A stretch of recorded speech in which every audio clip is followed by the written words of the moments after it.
बांधवांनो, मी प्रतीक चंद्रकांत, महसूल सहाय्यक, रावेर तहसील कार्यालय, जिल्हा जळगाव. शेतकरी बांधवांनो, ह्या वर्षी पावसानं प्रचंड प्रमाणामध्ये थैमान घातलेलं आहे. त्यामुळे अनेक शेतकऱ्यांच्या विहिरी खचलेल्या आहेत, बुजलेल्या आहेत. त्यामुळे गाळ साठलेला आहे. त्यामुळे एकंदरीत विहिरीचं असं अतोनात नुकसान झालेलं आहे. त्या सर्व अशा विहिरींच्या नुकसानीपोटी ज्या खरंच खचलेल्या आहेत, बुजलेल्या आहेत किंवा ज्यांच्यामध्ये गाळ साचलेला आहे, अशा विहिरींसाठी शासनाने काही अर्थसहाय्य निधी द्यायचं ठरवलेलं आहे. त्या संदर्भातला हा जी आर आलेला आहे. त्या जी आरबद्दल आपण पाहूयात. ह्या व्हिडिओमध्ये आपण पाहणार आहोत की शेतकऱ्यांनी कसा अर्ज करायचा, कुठे अर्ज करायचा, त्यानंतर नेमकी प्रोसेस काय होणार आहे, नेमकी पैसे किती भेटणार आहेत, किती टप्प्यात पैसे भेटणार आहेत आणि एकंदरीत सर्व प्रोसेस कशी होणार आहे, ह्या संदर्भात ह्या व्हिडिओमध्ये आपण माहिती पाहूयात. त्यामुळे सर्व माझ्या शेतकरी बांधवांना विनंती आहे की त्यांनी व्हिडिओ पूर्ण पाहावा, जेणेकरून तुम्हाला पूर्ण डिटेल माहिती समजेल. तर मित्रांनो, आपण आणि शेतकरी बांधवांना आपण पाहू शकता हा जी आर महाराष्ट्र शासनाचा नियोजन विभागामध्ये रोजगार हमी योजना जो प्रभाग आहे त्या प्रभागाने निर्गमित केलेला जी आर आहे. आपण पाहू शकता, सन 2025-26 या वर्षाच्या खरीप हंगामातील अतिवृष्टी आणि पूरस्थिती यामुळे खचलेल्या आणि बुजलेल्या सिंचित विहिरींच्या दुरुस्तीसाठी हे अर्थसहाय्य त्यांना द्यायचे आहे. आणि हा जी आर 13 ऑक्टोबर 2025चा जी आर आपण पाहू शकता.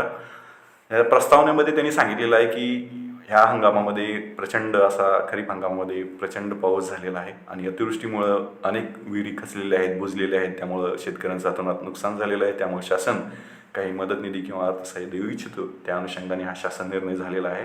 आपण पाहू शकता की ह्या प्रोसेस नेमकी काय. तर सर्वप्रथम आता सध्या पंचनामे सुरू आहेत.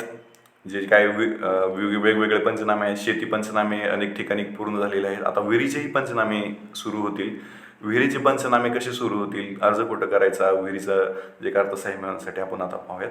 मित्रांनो, आता विहिरीचे पंचनामे करून घेण्यासाठी सर्वप्रथम तुम्हाला जे काय तुमचे पंचायत समिती, तुमच्या क्षेत्रातली जी काही पंचायत समिती आहे, तिथे गट विकास अधिकारी साहेब असतात. त्या गट विकास अधिकारी साहेबांकडे तुम्हाला लेखी अर्ज करायचा आहे की तुमची विहीर खचलेली आहे, बुजलेली आहे, तुमच्या विहिरीमध्ये गाळ साचलेला आहे, या पावसामुळे नुकसान झालेलं आहे. तो लेखी अर्ज तुम्ही गट विकास अधिकारी साहेबांकडे करायचा आहे असं सांगितलेलं आहे. शेतकऱ्याने संबंधित गट विकास अधिकारी यांच्याकडे लेखी अर्ज करायचा आहे असं सांगितलेलं आहे. शेतकऱ्याने संबंधित गट विकास अधिकारी लेखी अर्ज करणं आवश्यक राहील आणि सदर अर्जाची पोचपावती गट विकास अधिकाऱ्यांनी तात्काळ तुम्हाला देईल शेतकऱ्याला असं सांगितलेलं आहे. आणि हा अर्ज करताना तुमची विहीर जिथं आहे तो 7/12 लावणं, म्हणजे त्या 7/12वर तुमची विहीर नोंद असणं आवश्यक आहे. म्हणजे 7/12ला विहीर असेल आणि विहिरीचं खरोखरच नुकसान झालेलं असेल, खचलेले असेल किंवा प्रचंड नुकसान झाले असेल, तुम्ही गट विकास अधिकारी पंचायत समितीकडे जायचं. तुमच्या संबंधित पंचायत समितीकडे गट विकास अधिकारी अर्ज करायचा, त्याला 7/12 लावायचा अर्जाला आणि अर्ज द्यायचं. आणि अर्ज दिल्यानंतर त्यांची पोहोच तुम्हाला गट विकास अधिकारी साहेब देतील.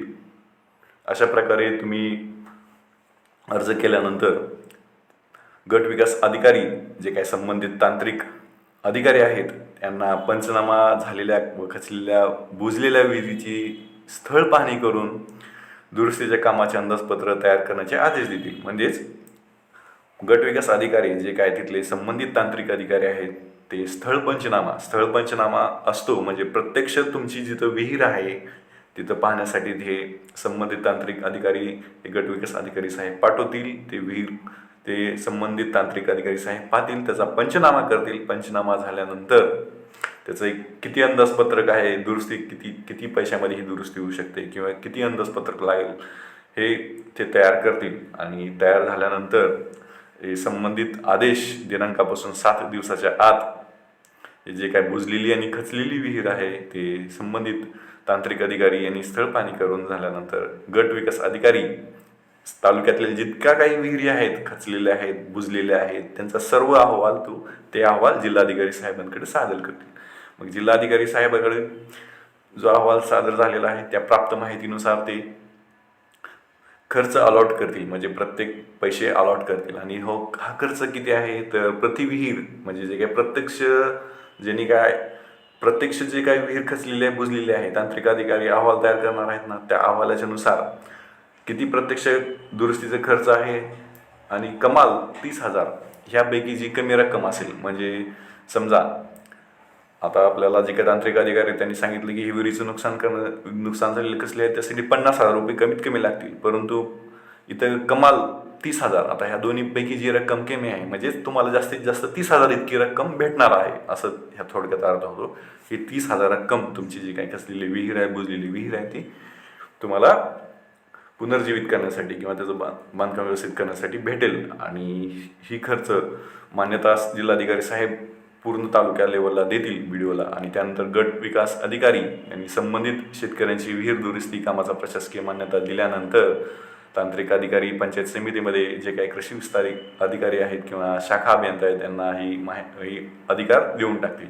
अशा प्रकारे पात्र असलेल्या लाभार्थ्यांची यादी, जे काही पात्र लाभार्थी आहेत सर्व जिल्ह्यामध्ये ज्यांची खरंच विहीर खचलेली आहे, बुजलेली आहे, जिल्हाधिकारी कार्यालयाच्या संकेतस्थळावर प्रसिद्ध होईल. समजा मी आता जिल्हाधिकारी कार्यालय जळगाव अंडर कार्यरत आहे, मग हे सगळे पूर्ण पंचनामे जो व्हिडिओच्या अंडर तांत्रिक अधिकारी जो काय आहे किंवा तांत्रिक सहाय्यक आहे तो पूर्ण पंचनामे पूर्ण करून घेईल. त्यानंतर पूर्ण तालुक्यातील आणि पूर्ण जिल्ह्यातील शेतकऱ्यांची यादी त्या कलेक्टर ऑफिसच्या वेबसाईटला पडून जाईल, किंवा ह्या शेतकऱ्यांना आता ह्या शेतीविषयी जे काही विहीर बुजलेले खचलेले तो निधी भेटून जाईल. अशा प्रकारे ही माहिती आणि जिल्हाधिकारी कलेक्टर ऑफिसच्या वेबसाईटला मिळून जाईल.